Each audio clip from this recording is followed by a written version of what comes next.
The moment the sky broke open and swallowed the Cimarron River whole, Ida Shelton realized that the worst day of her life had somehow found a way to get worse. She had been standing at the edge of the Calloway homestead's eastern fence line when the first wall of brown water came rolling across the prairie like something alive and hungry, churning through the tall blue-stem grass and swallowing fence posts whole. It was the spring of 1882, and the Oklahoma Territory had been suffering through the kind of wet April that old-timers muttered about with wide eyes and low voices, the kind that came along maybe once in a generation and left the land rearranged when it was finally done. 3 days of unrelenting rain had already turned every creek into a river and every low-lying meadow into a shallow lake, and now the Cimarron itself had finally given up its banks entirely. Ida was 24 years old, widowed for 8 months, and already so exhausted by grief and hard work and loneliness that the sight of the water rushing toward her barely registered as fear at first. It registered as one more impossible thing added to an already impossible pile. Her husband, Thomas Shelton, had died the previous August from a fever that took him in 4 days flat. He had been a kind man, a decent farmer, and he had left Ida with 40 acres of good bottomland, a debt she could not quite manage, a stubborn milk cow named Bessie, and absolutely no idea how she was going to survive alone on the Oklahoma frontier. She had no family within 300 miles. Her nearest neighbor, Frances Calloway, was a widow herself and 62 years old with bad knees and a generous heart. Ida had been coming to help Frances mend fence today because that was the kind of woman Ida was, someone who showed up when she said she would, even when she had her own troubles pressing down on her shoulders like a millstone. And now the millstone had been joined by a flood. She turned and ran toward Frances's house, her skirts soaking through in seconds as the water reached her ankles, then her knees. The prairie grass grabbed at her legs, and the current, though not yet deep, was already stronger than she expected. She was shouting Frances's name even before she reached the porch steps, and she found the older woman standing in the doorway with her hands pressed to her cheeks and her eyes very wide. "The river," Frances breathed. "I know," Ida said. "We have to get to higher ground. Right now. My things, my papers, Thomas's deed," Frances started. "Frances." Ida took the woman by both hands, firm and steady in a way she did not quite feel on the inside. "We go now. The things can wait." Frances nodded and they went. But the higher ground was not as close as it had looked from the doorway. The swell of prairie that rose gently to the north of the Calloway property was perhaps a quarter-mile away, and by the time they had struggled across the front yard, the water was at Ida's hips. Frances, shorter and less steady on her feet, was floundering. Ida wrapped an arm around the older woman's waist and pulled and kept pulling, but the current was getting stronger and the ground beneath them had turned to soft mud that sucked at every step. They made it to the higher ground, just barely. Ida deposited Frances on a rocky outcrop well above the waterline, saw that the woman was frightened but unharmed, and then turned to look back at the prairie they had crossed. The Calloway house was already an island. The water between them and any real shelter was spreading fast, rippling and dark and laced with debris, fence rails and hay bales, and the occasional piece of furniture bobbing past with eerie patience. And Ida realized with a cold, sinking certainty that while she had gotten Frances to safety, she had done so in entirely the wrong direction. They were on a little limestone shelf above the flood, yes, but they were also 2.5 miles from the road that led to Creston, the nearest town, and every inch of ground between them and that road was now underwater. Frances had a shawl. Ida had nothing but her soaked dress and the boots on her feet, and already the late afternoon wind was cutting right through everything she wore. That was the moment she heard the horse. She heard it before she saw it, the deep rhythmic splash of hooves through water, moving fast, coming from the south along what had been the main trail before the flood ate it. She shielded her eyes against the pewter sky and watched as a figure emerged from the gray haze of rain and rising mist. A man on a big sorrel horse pushing through water that reached the animal's chest in places, leaning slightly forward in the saddle with the ease of someone who was not entirely afraid of what he was riding through. He saw them at almost the same moment they saw him, and he changed direction without hesitation, pushing the sorrel toward their little outcrop of high ground.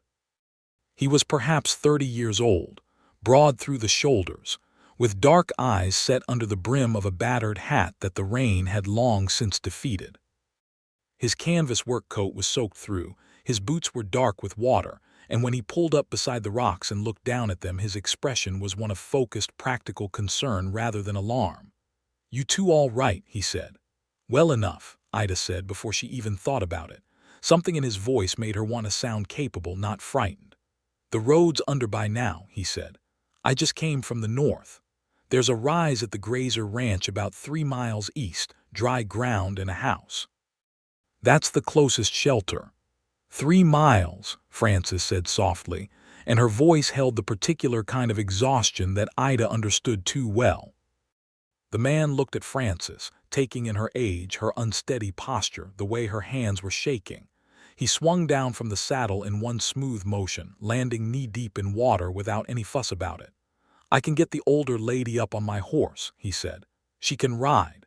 "She cannot hold the reins in this current," Ida said immediately. "The horse will spook if something comes downstream," and Frances's hands, she stopped herself. She did not know this man. She should not be talking to him about the state of Frances's hands, but he was nodding. He had already seen what she saw.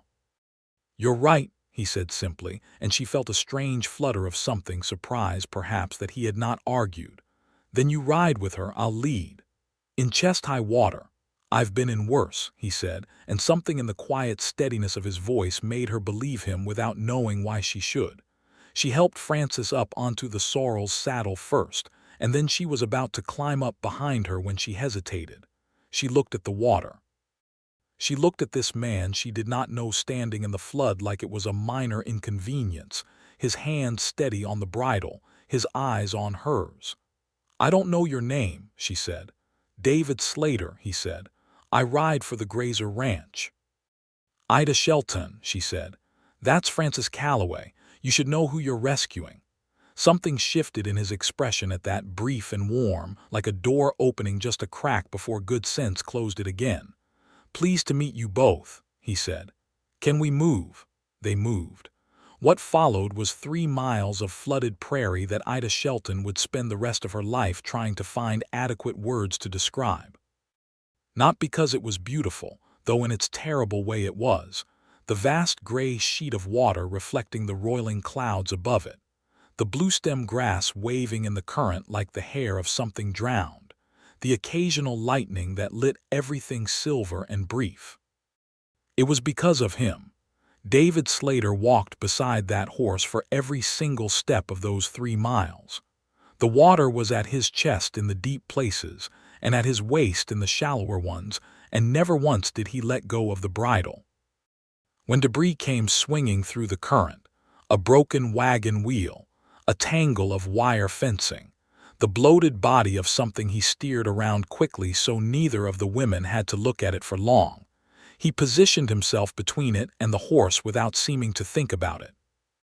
When Frances began to slip sideways in the saddle from cold and exhaustion, Ida caught her from behind, and David reached up from the water with one long arm and steadied the older woman's knee without being asked. He talked to the horse constantly, low and easy, a voice that was less about the words and more about the tone, steady, calm. "I've got you. We're all right, keep going." Ida found herself listening to that voice even when it was not directed at her, found herself steadying her own breathing to match the rhythm of it. They went slowly. They had to. The footing was treacherous, soft mud and sudden drop-offs and tangles of submerged vegetation that grabbed at legs and hooves alike. David probed ahead with each step, feeling the ground, testing it, redirecting when he found nothing solid. The rain had not stopped. If anything, it was falling harder, big cold drops that hit the water around them and bounced back up, so that it sometimes seemed like the rain was coming from below as well as above. "Are you all right?"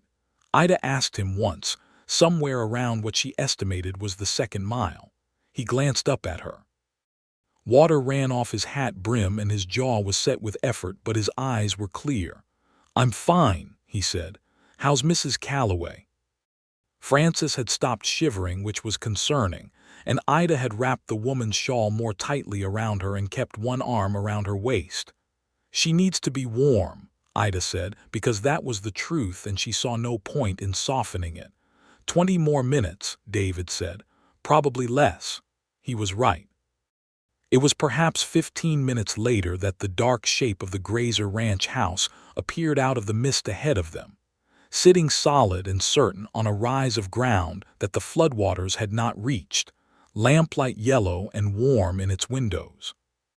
When they finally stepped up out of the water and onto the grassy slope of the rise, Ida felt the absence of current against her legs like the end of a long struggle, sudden and profound. Frances was barely conscious. David handed the sorrel off to a young ranch hand who had come running from the barn, and without any ceremony or discussion, he simply reached up and lifted Frances Calloway off the horse and carried her toward the house. Ida followed, her soaked skirts heavy and her legs shaking, and she pushed the door open ahead of him and called out so that whoever was inside would not be startled. The Grazer Ranch house was occupied by Margaret Grazer, 55 and spare as a fence rail, who took one look at the situation and began organizing with the efficiency of someone who had lived on the frontier long enough to know that emergencies did not wait for anyone to finish being surprised. Frances was installed by the fire with blankets and hot broth within minutes.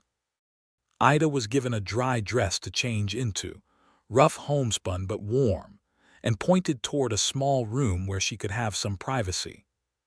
She changed quickly, wrung out her hair as best she could, and came back to find David Slater standing by the window with a cup of coffee in his hands, still in his soaked clothes, staring out at the rain with an expression she could not quite read from across the room. She crossed to him, which she was aware was perhaps not strictly necessary but felt right. "You should change," she said. "You'll catch your death." He looked at her with mild surprise, as though he had briefly forgotten that other people existed in the room. "I'll dry out," he said.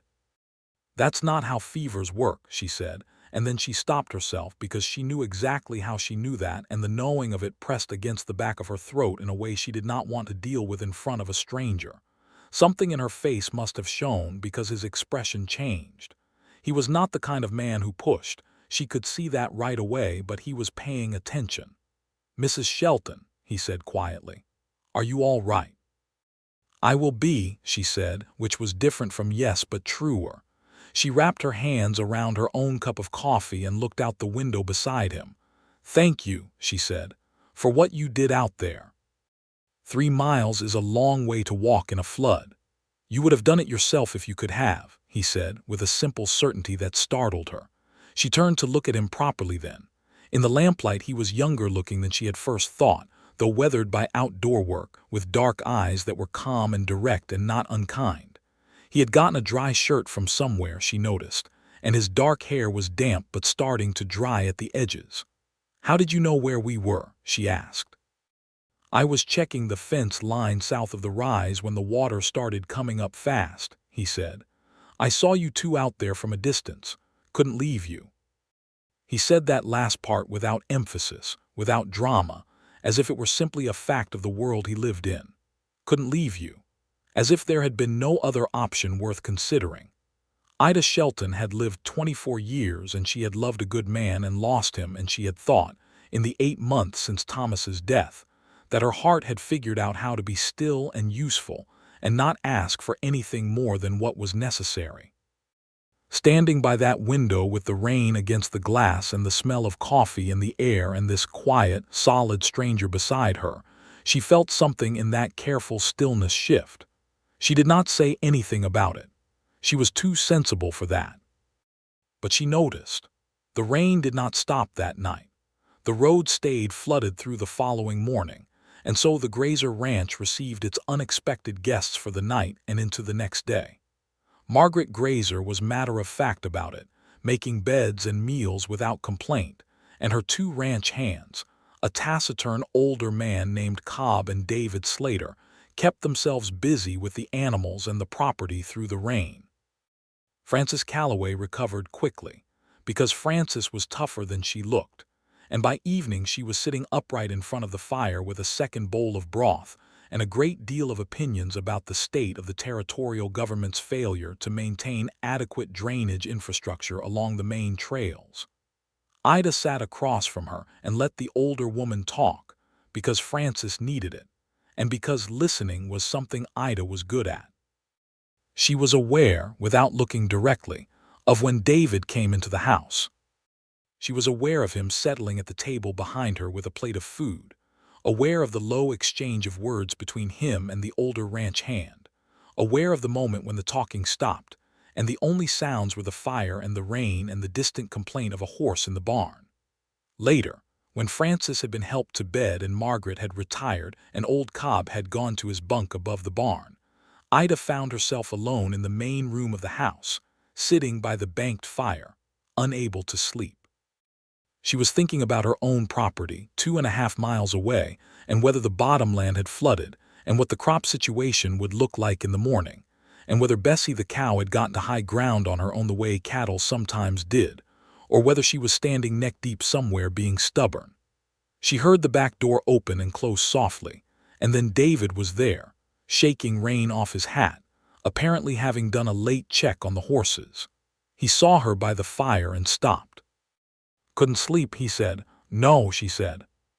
He came and sat on the other end of the bench she was occupying, not close, with a careful, respectful distance that she both appreciated and, she was honest with herself, found slightly disappointing. He stretched his long legs toward the fire and stared into the coals. "Your place is to the west," he said after a moment. It was not quite a question. "The Shelton land." "Yes." She paused.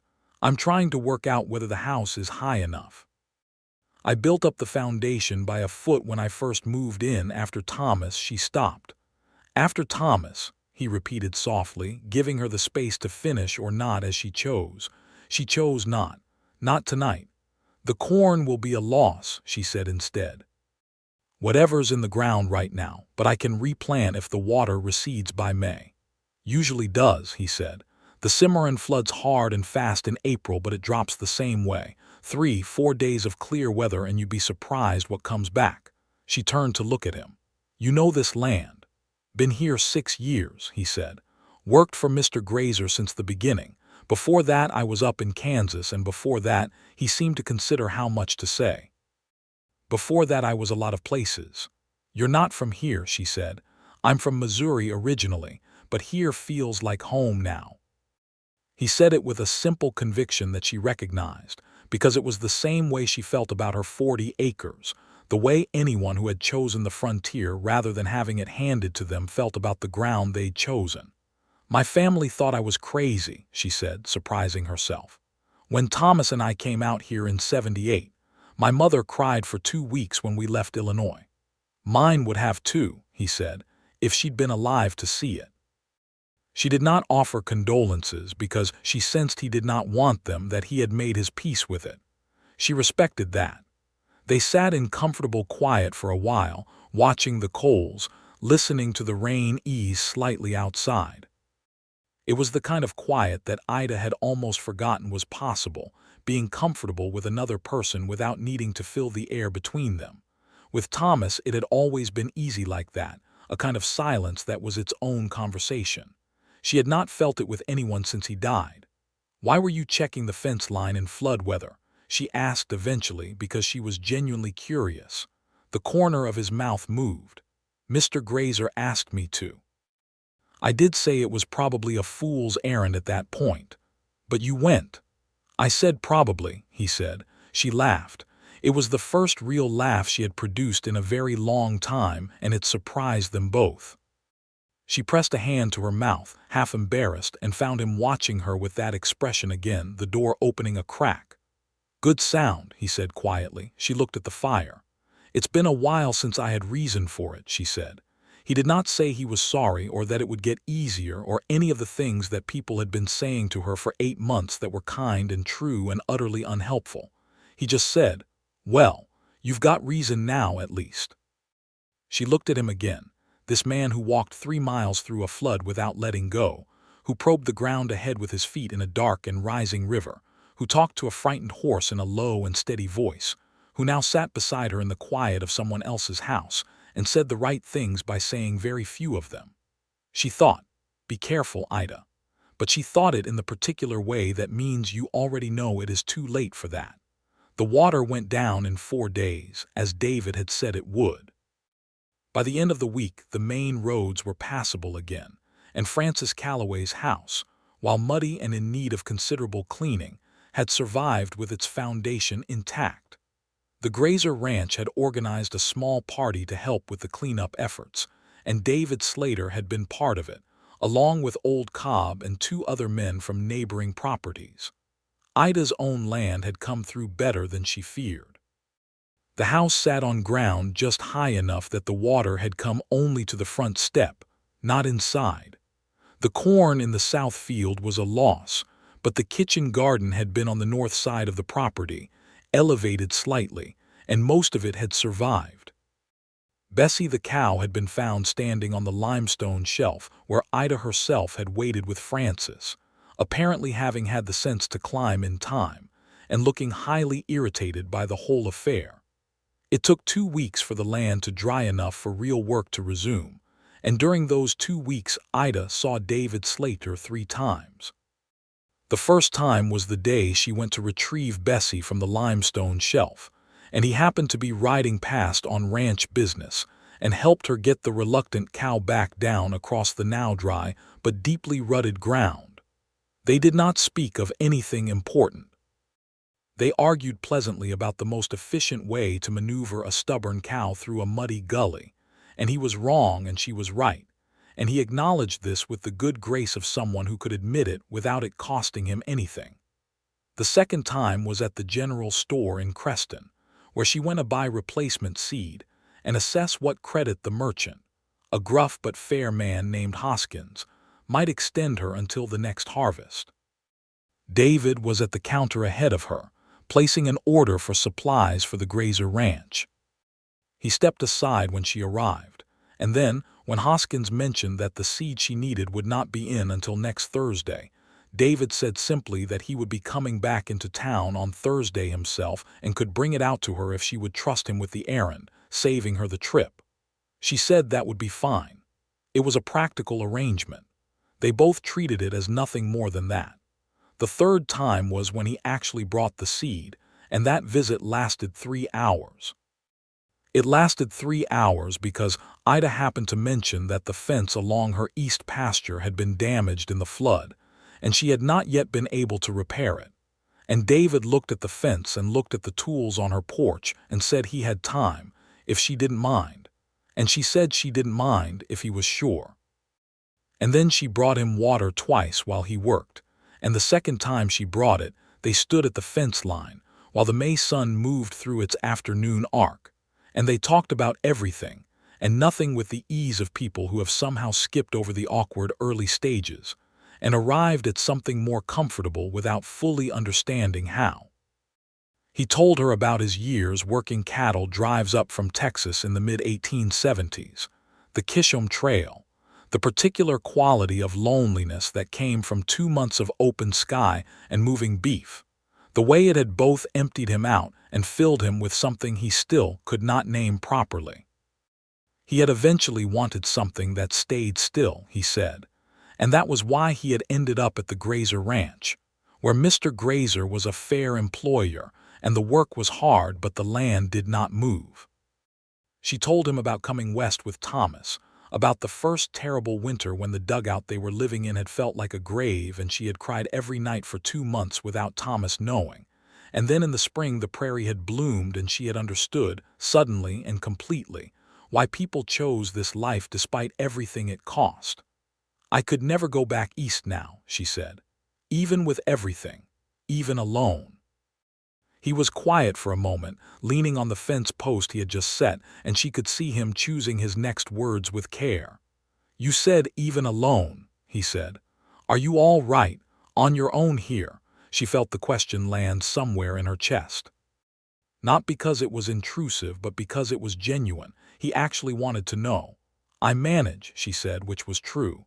Then, because he was still watching her with those steady dark eyes, and something in her was tired of being only managed.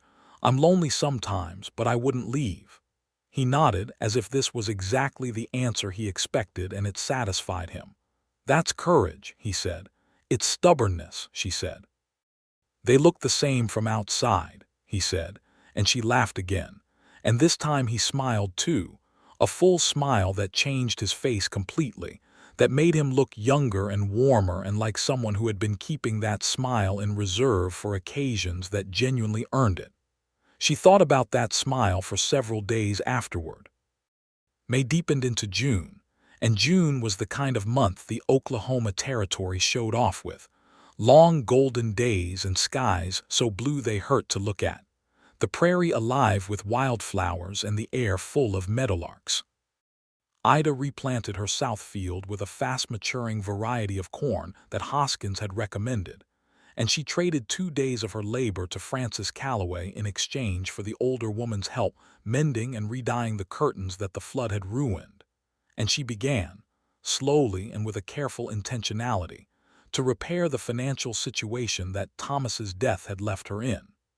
She also, without quite planning it, began to see David Slater regularly. It happened naturally, the way things do when two people are moving in the same orbit and stop pretending they are not. The Grazer Ranch was 4 miles east of her property, and the road between them and Creston passed within sight of her fence line, and David rode that road on ranch business several times a week. He did not always stop, but he stopped often enough, and each time he did she found herself glad of it in a way that she had to be honest with herself about. She was honest with herself one June evening while she was sitting on her porch watching the sun go down, with a cup of tea going cold in her hands, and the meadowlarks going quiet in the grass and the first stars coming out over the western horizon. She said to herself, clearly and without flinching, "You are falling in love with David Slater." And then she sat with that for a while because it was complicated and she knew it was complicated. She had loved Thomas. She still loved Thomas in the way that did not go away but changed its shape over time, becoming less like an open wound and more like a scar that you were aware of without it stopping you from living. She was not replacing Thomas. She was not forgetting him. She was simply, for the first time since his death, finding herself wanting something that was alive and present and standing in front of her rather than behind her. It was frightening, and it was also, she realized, a relief. The kind of relief that tells you something has been held too tightly for too long. She did not know what David felt. He was careful. He was respectful. He never pushed past the boundaries of what was proper between a man and a widow woman he was friendly with, and she appreciated that even as some part of her wished he would push just a little. He brought things when he came sometimes. A piece of harness her fence post needed. Extra nails. Once, and this was the one that stayed with her, a small bunch of the deep purple wild indigo that grew in patches on the prairie, brought with absolutely no explanation beyond a slightly self-conscious look, and the statement that he had seen her look at those flowers once, and he had happened to pass a patch. She had put the flowers in a jar on her table and looked at them for a week. It was Frances Calloway who finally said what Ida was already thinking, because Frances Calloway had known Ida long enough to read her like a second-hand almanac. They were sitting in Frances's kitchen one afternoon in late June, putting up the first of the summer preserves, and Frances said, without looking up from her work, "That young man from the Grazer Ranch has been by your place 4 times in the last 2 weeks." "He rides past," Ida said. "He stops," Frances said. Ida did not argue with this because it was accurate. "He's been helpful," she said instead. "Ida." Frances set down her spoon and looked at her with the particular expression of a woman who has outlived one husband, raised 4 children, and weathered 20 years of frontier life and is not going to pretend not to see what is plainly in front of her. There is nothing wrong with it. Thomas was a good man. He would not have wanted you to put yourself in a box and close the lid. Ida was quiet for a moment. I know that, she said softly. Then stop acting like you're doing something wrong by being a living person, Francis said, not unkindly but firmly. And maybe talk to the man. The opportunity presented itself sooner than she expected. The 4th of July celebration in Creston was the biggest social event of the summer, with a community picnic on the town square, a fiddle band that came down from the north for the occasion, and general goodwill that lasted approximately until the fireworks ended and everyone had to drive home in the dark. Ida went with Francis, because Francis needed a ride and Ida's wagon was newer, and they arrived to find the town square bright and noisy with half the county assembled on blankets and wooden chairs. David was there. She saw him from across the square talking to Mr. Grazer and another rancher, and he saw her at almost the same moment, and there was a beat of simply looking at each other across the crowd before Frances dug her elbow into Ida's ribs and said, "Go say hello. I will manage." Ida went. He met her halfway, which she noted. "Mrs. Shelton," he said. He had his hat off in the heat and his dark hair was neat, and he had clearly made an effort with his clothes, a clean shirt she had not seen before and a jacket that fit him well. "Mr. Slater," she said. Then, "I think we have known each other long enough that you might use my Christian name." He was quiet for exactly 1 second. "Ida," he said, testing it, and the way he said it was so careful and genuine that she felt it like a hand pressed flat against her sternum. "David," she said, and something shifted between them like the prairie does at the edge of a storm, subtle and charged and entirely unmistakable. They spent most of the afternoon together. It was not dramatic. They sat on the grass with Francis and ate the food that had been set out on the communal tables, and listened to the fiddle music, and talked about the things that two people talk about when they are getting to know each other on the surface, while simultaneously recognizing something much deeper below it. He was funny, which she had suspected but not seen fully before, a dry and understated humor that came out in small observations rather than jokes.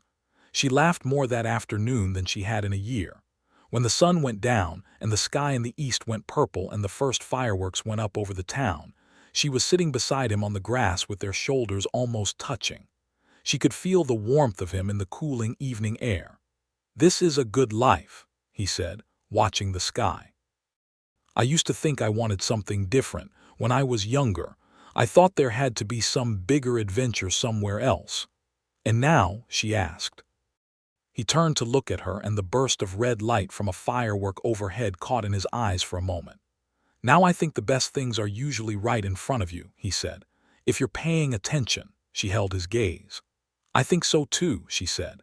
He looked at her for another moment, then looked away, and she saw him swallow. He was nervous, she realized. The steadiest man she had met in years, the man who had walked 3 miles through a flood without flinching, was nervous. It made her brave. "David," she said. "Ida," he said at the same moment, and they both stopped. She gestured for him to go first. He looked at the grass for a second, then back at her with those dark, steady eyes. "I would like to call on you properly," he said. "If you're willing, not just riding past, come to your door on purpose, if you'd have me." She did not make him wait. "I would have you," she said, "on purpose." He smiled, slow and genuine, and she thought again what she had thought the first time she had seen him smile fully, that it changed everything about his face and that she wanted to be the reason for it as often as possible. Francis, who had been sitting approximately 6 feet away and pretending to be fascinated by the fireworks, said loudly and without looking at them, "Well, it is about time." They both laughed, and the laughter rose up into the July sky with the smoke of the fireworks and the sound of the fiddle starting up again. And Ida Shelton felt, for the first time in a very long time, that the future was something she wanted to move toward rather than simply endure. The summer was the kind that country people remember. David came calling twice a week with Mr. Grazer's full knowledge and tacit approval, the older man being, as it turned out, A romantic pragmatist who thought his best ranch hand settling down nearby with a woman who could manage her own 40 acres was an ideal arrangement for everyone. He would arrive on Sunday afternoons and sometimes on Thursday evenings, and Ida would have coffee or lemonade depending on the heat, and sometimes they would sit on the porch, and sometimes they would walk the fence line or out through the prairie grass to watch the sunset, and always they talked. She learned him in pieces, the way you learn a landscape, one feature at a time until the whole of it becomes familiar and then beloved. She learned that he read everything he could get his hands on, that there was a battered copy of Dickens in his bunkhouse that he had carried across 3 states, that he had taught himself to read from a neighbor woman's Patience and a primer when he was 11, before that he had gone without, which was something he said simply and without bitterness, but which made her understand a great deal about why he was so self-contained. She learned that he was scrupulously fair in a way that was not always common on the frontier, that he treated the grazer hands without regard to their origins, and that he had more than once gotten into quiet but firm disagreements with passing drovers who felt that the Osage people they sometimes encountered on the road were fair targets for disrespect or worse. He did not moralize about it, he simply acted, and when she asked him once why he cared when it would have been easier not to, he said that he had seen enough of what happened when people decided that some lives mattered less than others, and he wanted no part of it. She loved him for that, among other things. She told him about Thomas, the real Thomas, not the sanitized version she gave to people who did not need to know, but the actual man, his patience and his stubbornness and his laugh, and the particular way he had of working through a problem by talking around it for an hour before arriving at the center of it.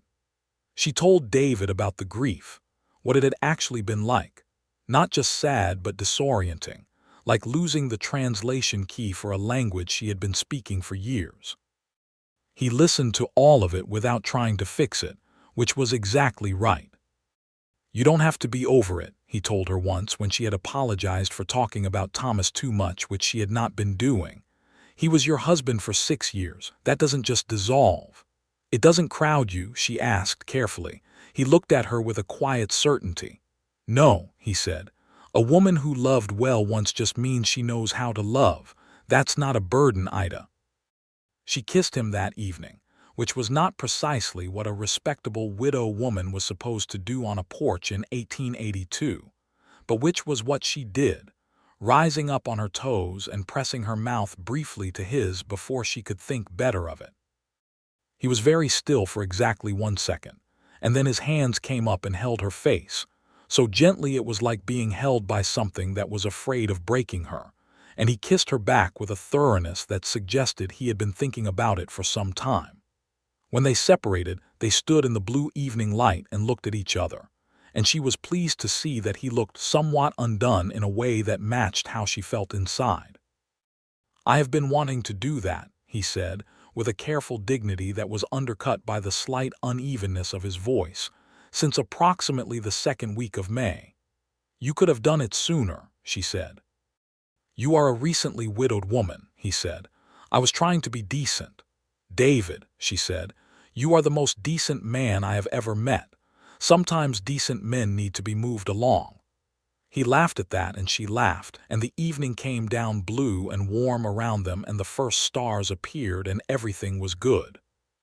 He proposed in August, on a Tuesday evening that had begun as an ordinary visit, and had turned into something else when they had walked out to the edge of the south field, and watched the corn she had replanted come up green and strong in the evening light. The field that had been under water and ruined in April, now a thing of determined living abundance. He did not go down on one knee, because the ground was rough and he was a practical man, but he took both her hands in his and held them and looked at her with an expression so stripped of careful guardedness that she could see everything he felt, clear as spring water, and he said, "I would like to spend my life with you, Ida, on this land or wherever you want. I'm asking you to marry me." She said yes before he finished the sentence, and she felt him exhale like a man releasing something he had been holding for a long time. "I was going to say more," he said. "You said enough," she said. They were married in October, in the little Methodist church in Creston, with Frances Calloway crying in the front row and Margaret Grazer sitting beside her looking satisfied, and Hoskins the merchant in his best coat, and a dozen people from neighboring homesteads who had heard enough about the two of them to want to see it official. Ida wore a dark blue dress she had made herself over the preceding weeks, with ivory buttons at the cuffs and a small bunch of dried wild indigo at her waist. And she knew from the way David looked at her when she came through the church door that he recognized the flowers and understood exactly what she meant by wearing them. He wore a clean black jacket and his best boots, and he stood at the front of the church with his hands clasped in front of him and his eyes on her the whole way down the aisle, like he was afraid she might not actually be real. She was real. She took his hands when she reached him and felt the warmth of them and thought, "This is what staying feels like." The ceremony was short and genuine, a minister who spoke plainly and without excess ornamentation, vows that meant what they said. When the minister said, "You may kiss your bride," and David did, careful and warm, and with a slight involuntary smile that broke right through the middle of it, there was a general noise from the assembled neighbors that was equal parts approval and affection. Frances Calloway said audibly, "Finally." They went home to the Shelton property, which was also now the Slater property, on an October evening with the sky going gold and orange in the west and a sharp edge of autumn in the air. The leaves on the cottonwoods along the creek were turning, and the grass had gone the deep bronze color it turned in fall, and the house sat warm and square in the middle of it all with smoke, beginning to rise from its chimney where Frances had been in ahead of them to start the fire. Ida stood on the porch for a moment before going inside, looking at the prairie in the evening light, and David stood beside her. "My mother always said land was the only thing that was real," she said. She meant it as a reason to stay in Illinois. I think she was right about the principle and wrong about the application. "It is real," he agreed, looking out over the grass. "But so is this." She looked at him. He was not looking at the prairie anymore. She took his hand. "Come inside," she said, and he did. The winter that followed was the best Ida had ever spent in the Oklahoma Territory, and she had not thought she would ever use the word best to describe a winter there. It was cold. The wind came off the plains in January with a ferocity that tested every chink in the walls and made the horses miserable and froze the water trough twice.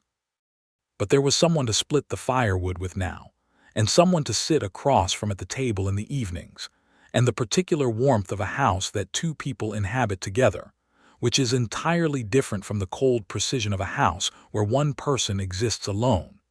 She was also, by December, carrying their first child, which she told David on a Sunday evening with the snow falling outside the window and the stove ticking with heat. He went very still for a moment, the way he went still when something was important, and then he put his arms around her very carefully and held on. "You're all right," he said. "I'm wonderful," she said, which was only slightly an exaggeration. He pressed his face into her hair. She felt him breathing. "David," she said softly. "Give me a minute," he said, his voice thick. She gave him his minute. She understood. The frontier took things, people and plans and hopes with a regularity that taught you to hold the good ones close when they came. The baby came in August of 1883. A boy, arriving on a morning when the summer heat was a living thing outside the window and Frances Calloway was in the house to help, steady and capable, with old Mrs. Harkin from 2 miles south serving as midwife. David was outside because Frances had put him there firmly, but Ida could hear him on the porch, and knowing he was just outside the door was its own comfort. When it was done and the boy was in her arms, pink and furious and loud, she asked Frances to go get David, and Frances came back with him and stepped discreetly out, and David stood in the doorway of the bedroom looking at the bundle in his wife's arms with an expression that Ida would remember for the rest of her life. Something that was not quite any single thing. awe and terror and love so enormous it appeared to have temporarily disabled all of his features. He crossed to the bed and sat on its edge and looked at the boy. "He's very small," he said. "He'll grow," she said. He reached out and touched the baby's hand with one finger, and the tiny fingers wrapped around it with the automatic grip of the newborn, and David made a sound that was not quite a word. Ida watched her husband fall in love with his son, and she thought, "This is what I was saving myself for without knowing it." They named him Thomas David Slater for two good men, and no one who heard the name commented on the order of it with anything but approval. The years that followed were full, in the particular way that life on the frontier was full, an alternation of hard work and good seasons and difficult ones, of community and solitude, of the constant negotiation between what you planned and what actually happened. The Oklahoma Territory was changing around them, filling in with settlers, with small towns growing where there had been nothing, with the railroad coming within 20 miles by 1885, and changing what was possible to buy and sell, and how far it was reasonable to travel. There were injustices built into that expansion that Ida and David both saw and neither could ignore entirely. The way the land treaties with the native peoples of the territory were honored in their absence more than their observance. The way the Osage and the other nations were pushed and pressured and legislated against in ways that made a lie of the government's promises. David in particular watched this with a quiet, steady anger. He helped where he could, in the small ways available to an individual person, trading fairly when he had the opportunity to trade at all, speaking plainly when he heard ugliness that could be argued against, teaching their children to see clearly. Because there were more children. In 1885 a second son arrived, James William Slater, who was from the first day of his life the more temperamental of the two boys, opinionated and loud and deeply loving in equal measure. And in 1887 a daughter, Rose Frances Slater, named for the wildflowers and for the woman who had been there from the beginning, who was born in the same house as her brothers, but somehow seemed from her first breath to belong to the outdoors, in a way that made her parents not quite surprised, when she spent her entire childhood following her father to the fences and the fields and asking questions about everything. Frances Calloway came to the christening of all three children. She had become, in the years since the flood, something between a neighbor and a grandmother, a fixed point around which the Slater family organized itself with gratitude and affection. She attended every celebration and was consulted on every difficulty, and she was at Ida and David's table for Sunday dinner more Sundays than not. When her knees got worse and she could no longer manage her own property, David organized a rotation of help from 3 neighboring families to keep her place in order, without being asked, and without making it a point of pride. The Shelton land, now Slater land, grew over the years. David purchased the adjacent 20 acres when the family that owned it moved on in 1886, bringing the total to 60, which was enough to run a small cattle operation alongside the farming. He was good with cattle, drawing on his years of trail experience, and the combination of crops and beef gave them a stability that single-crop farming in the territory often could not. They were not wealthy. They were secure, which was different and better in the ways that mattered.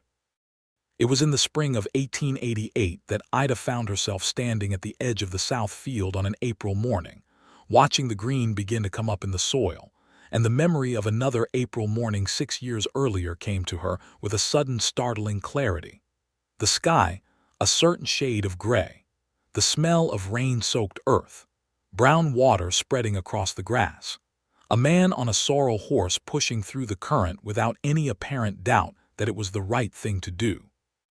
David was working along the fence line 50 yards to her left, and she watched him for a moment without him, knowing she was watching. He moved with the same economy he always had, no wasted motion, quiet and certain in himself in a way that was not arrogance but something more fundamental, a rootedness. He had grown into the land, she thought, or the land had grown into him, Either way, he belonged here to this place and this life and to her, and she to him, in a way that she could no longer quite imagine having not happened. He looked up and caught her watching. He raised his eyebrows in question. She shook her head, meaning nothing, everything is fine, and smiled. He smiled back, that smile, the full one she had come to think of as hers specifically, and went back to the fence. She went back to watching the green come up in the soil, and thinking about how strange and how good it was, that a flood could be the beginning of a life. Thomas was 5 now, and James was 3, and Rose was just walking, steady and determined in the way that Slater children seemed to be constitutionally obligated to be. And the house was full of a noise and warmth that Ida had not dared to imagine in those first terrible months of widowhood. She cooked breakfast for 5 every morning, and the days were long and demanding, and she was tired in a way that was entirely different from the exhaustion of grief. It was the tiredness of a full life, a life pressing against its own edges. She would not have traded a moment of it. That evening, after supper and after the children were put to bed in various stages of protest, she and David sat on the porch in the blue spring dusk, the same porch where he had come to call all those years ago, and she leaned against his shoulder and he put his arm around her and they watched the prairie go dark. "I've been thinking about that flood," she said. "Have you?" he said, not surprised. 6 years, she said. 6 years ago this month you walked 3 miles through chest-deep water. "The water wasn't chest-deep the whole way," he said, in the tone of someone who has said this before and knows it is not the point. "The point," she said firmly, "is that you did it." He was quiet for a moment. "I couldn't have not done it," he said. "I told you that." "I know you did," she said. "I believed you then. I believe you more now." She lifted her head from his shoulder to look at him. The first stars were coming out and the prairie was breathing its slow spring breath around them, and he was looking at her with those dark eyes that she knew as well as she knew her own hands. "Do you know what I thought when I first saw you coming through that water?" "Tell me," he said. "I thought, he's not afraid," she said. "And then I thought, I want to know a man who isn't afraid." He was quiet for a moment. "Then I was afraid," he said. "I just did it anyway." She thought about that. About fear and doing it anyway, about all the ways that description applied to both of them, to coming west, to loving again, to building something on ground that floods every spring. "That's better," she said. "That's actually better."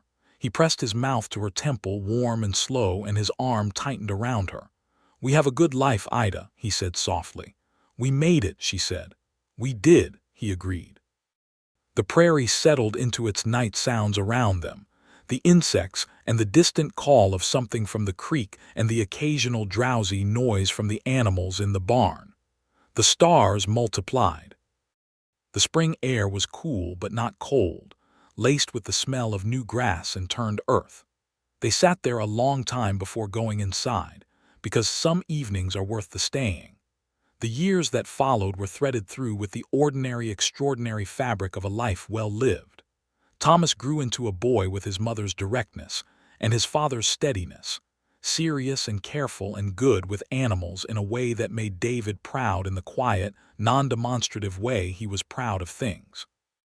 James was louder, easier to read, quick to laugh and quick to be hurt, and fiercely loyal to anyone he decided was worth the loyalty, which turned out to be a considerable number of people.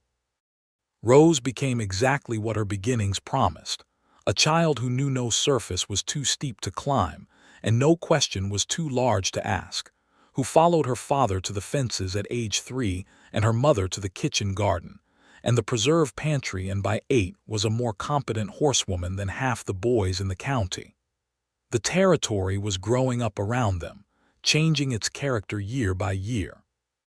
By 1889, the Oklahoma land run opened the unassigned lands to settlement in one wild spring day, and the world nearest to their county shifted overnight with new arrivals, some of them fine people and some of them not, some of them with experience of frontier life and some with nothing but hope and a tent. Creston itself doubled in population in a year, and Hoskins built a second store and a post office appeared, and the Methodist church got a new roof.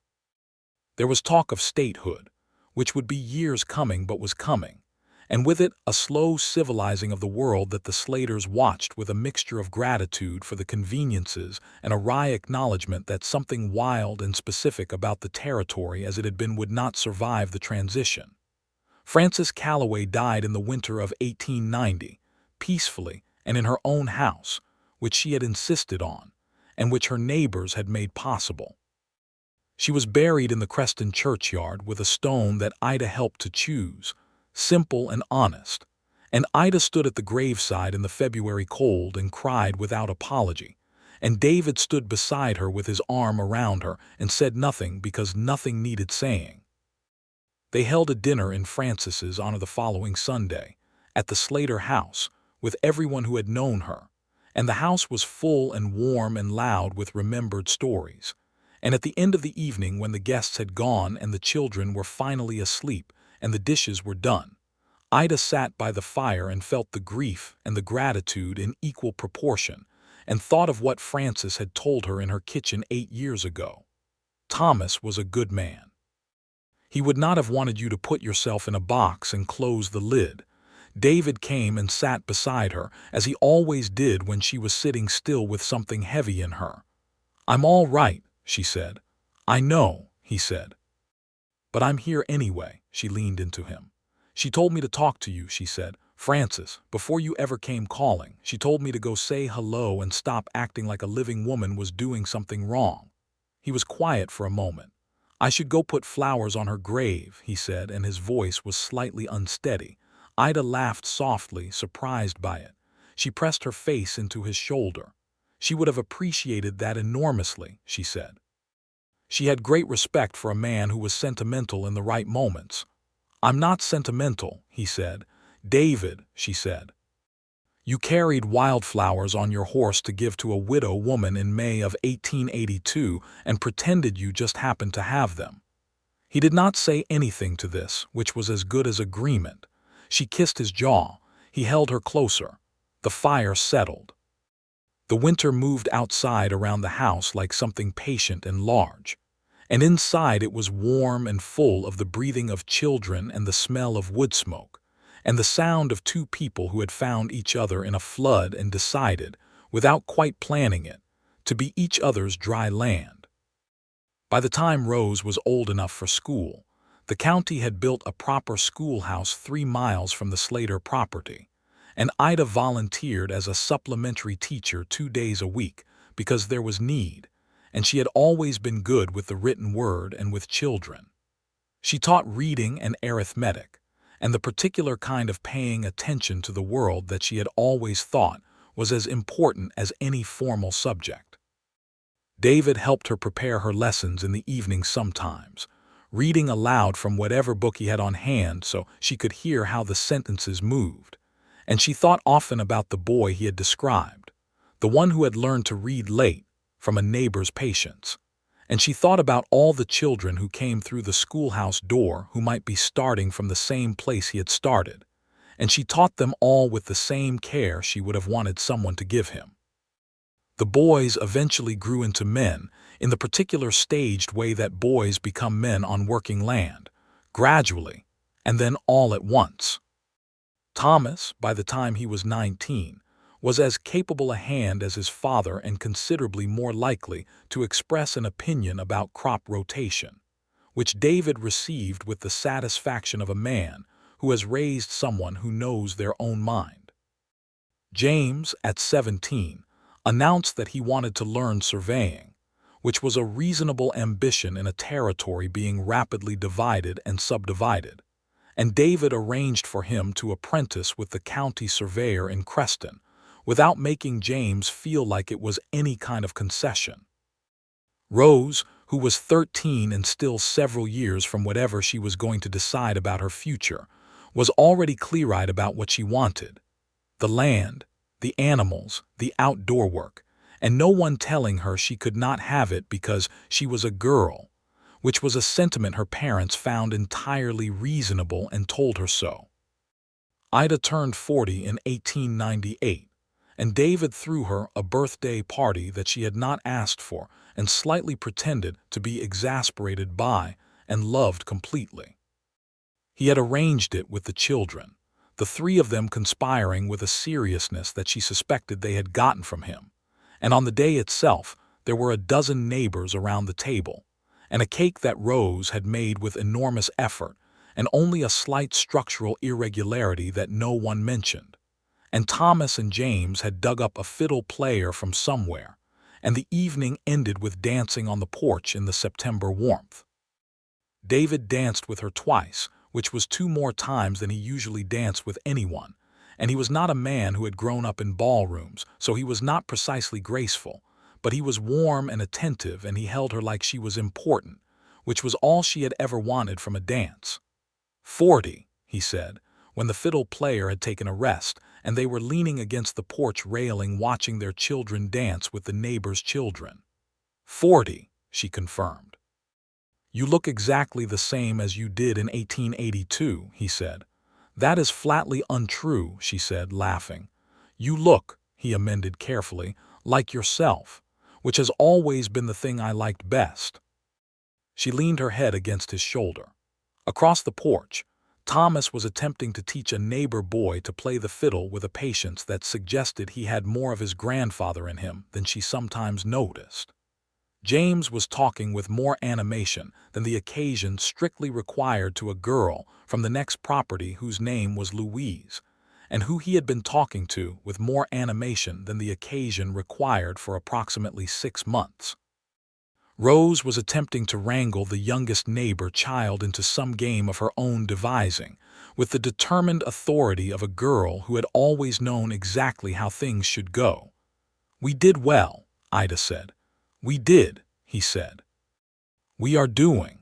He corrected himself with the precision of a man who knew the difference between past and present tense. She looked up at him. He was 50 now, his dark hair well threaded with gray. The weathering of 2 decades of outdoor work settled into his face in a way that she found entirely beautiful, because it was the map of the life they had built. He was still broad through the shoulders, still moved with the same economy and lack of wasted motion, still looked at things with those direct, steady eyes that had first caught her attention from across a flooded prairie. He caught her looking and raised his eyebrows. Nothing, she said. Everything. He understood because he always did. He pressed a kiss to her temple, slow and warm, and they stood like that in the September evening, while their children and their neighbors moved around them on the porch, and the prairie stretched dark and large and familiar in all directions. There was a moment, later in the evening after the guests had gone and the children were inside, and the September night had settled around the house, when Ida walked out to the edge of the porch and looked south across the land. In the moonlight, the prairie had the same silver quality it got sometimes, everything washed to gray and pale, the grass moving in a gentle wind. She could see, or imagined she could see, the place where the Cimarron ran, 4 miles south, invisible in the darkness but present, always present, the river that had changed the direction of her life by overflowing.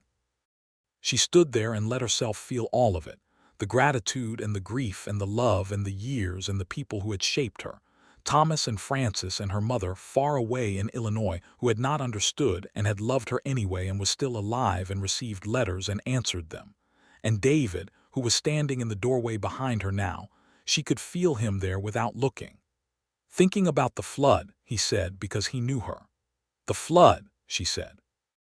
And everything after. He came to stand beside her. She took his hand.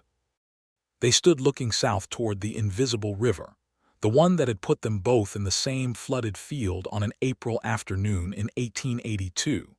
And Ida thought about all the random contingencies that had to have lined up for this particular life to happen, for her to have married Thomas and come west, for Thomas to have died, which was a terrible part of the story, but still part of it, for David to have been checking fence line on the day the river rose, for him to have seen them and come without hesitating and not let go, never let go.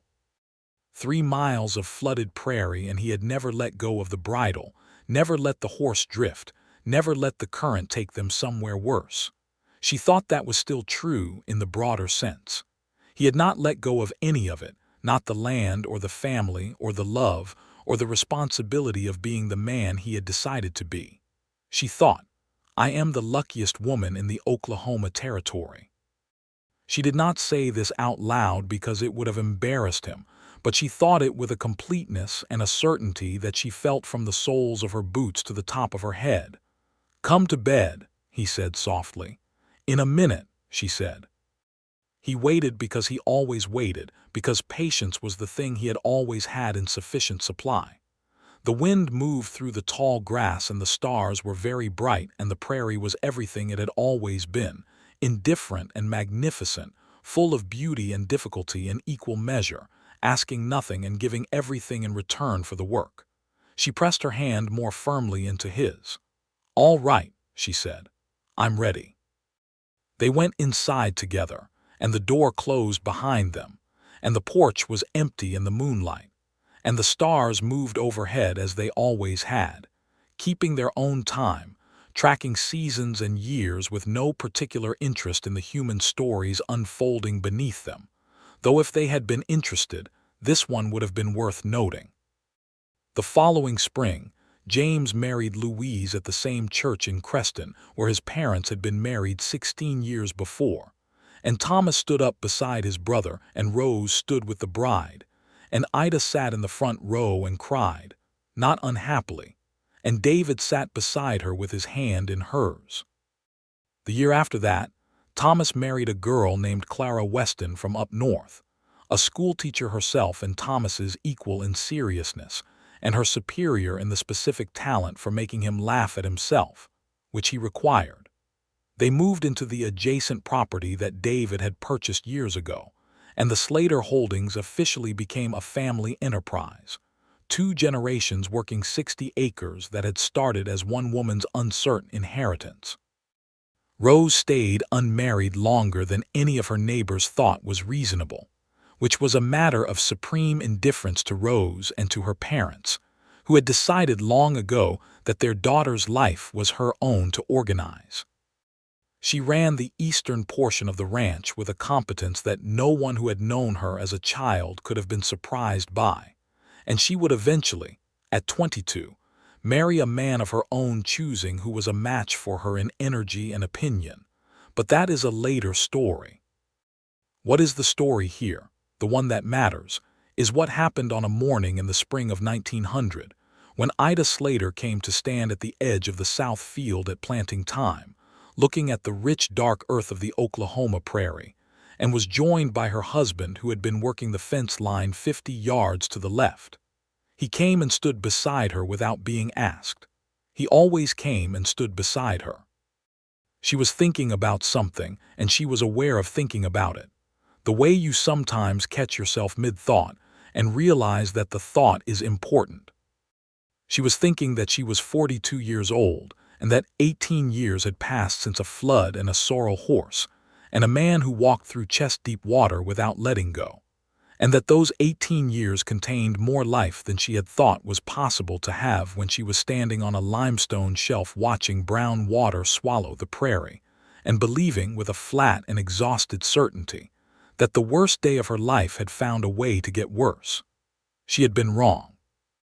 The worst day had been the door to the best of everything. She was aware that this was not a universal truth. She knew that the frontier had taken things from people without giving anything back, that there were women who stood where she stood and found only harder ground and no one beside them. She was grateful in a way that was not smug but rather humbled, the gratitude of someone who understood that they had been fortunate in ways they could not fully account for or deserve. "What are you thinking about?" David asked. "Everything," she said, which was her habit. He waited. "I'm thinking about the flood," she said. "I think about it every April." "I know," he said. "Do you?" He turned to look at her. "I think about it too," he said. "I think about coming around the bend in that trail and seeing you on that rock. 2 women in a flood, one of you looking like you were calculating the exact distance to dry ground and trying to decide if you were angry at the water or just at the situation." She laughed. "I was probably both." "You were magnificent," he said simply. She looked at him. He was not a man who said things like that carelessly. "I was soaking wet and frightened," she said. "And magnificent," he said. She thought about telling him he was ridiculous, which was her instinct when he said things that moved her too much. But she had learned over 18 years that some moments were better received than deflected. "You were the most useful thing I had ever seen in my life," she said instead. "Just absolutely, completely useful, walking through that water," he smiled. "That's a romantic description." "It was romantic," she said firmly. "A man who doesn't let go is the most romantic thing in the world." He was quiet for a moment and then he said, "I never thought of it that way. I just thought of it as something that needed doing." "That's why it was romantic," she said. He put his arm around her shoulders and they stood at the edge of the field in the April morning, the Oklahoma sky enormous overhead, blue and high and full of spring. The earth smelled rich and dark and ready, the way the earth did every planting season, full of the reliable miracle of becoming. Their grandchildren were already arriving. Thomas's first son born the previous November, a robust and opinionated baby boy named William, who had his grandmother's eyes and his grandfather's stubborn mouth, and who was currently in the house with Clara, who was learning, as all new mothers learn, that robust and opinionated babies have no particular regard for anyone's schedule. There would be more. There were always more, the family spreading out from the original 40 acres the way the prairie spread out from the original seed, patient and persistent and full of its own specific life. Ida thought, "I have a good life. I have the best life." She leaned into David's arm. He held her the way he always held her, steady and warm, the grip of a man who had learned once on a flooded prairie that the way you hold on to something is what determines whether it survives. "Thank you," she said quietly. He looked down at her. "For what?" "For not letting go," she said. He understood because he always understood that she meant more than the flood. He pressed his mouth to her hair. "Ida," he said softly, with the warmth of a man who had said her name 10,000 times and found it still meant something specific and unreplaceable each time. "It never crossed my mind." The spring morning opened around them, wide and blue and full of beginning, and the prairie ran on in every direction, the same prairie that had been underwater once and had come back, as it always did, green and stubborn and alive. The meadowlark started up somewhere in the grass to the east, that particular bright cascading song, and the wind moved through the young growth in the field with a sound like something breathing. Ida Slater, who had been Ida Shelton, who had stood on a rock in a flood at 24 and believed the worst had already happened, stood in the Oklahoma morning at 42 and knew, with a certainty that was not proud but simply true, that she had been so spectacularly wrong that she could only be grateful for it. She turned her face up into the spring light. David's arm was steady around her shoulders. The world was warm and full and good. And across 3 miles of land that had once been flooded prairie, the Cimarron River ran in its proper banks, silver and glinting in the morning sun, minding its season, keeping its promise, going on.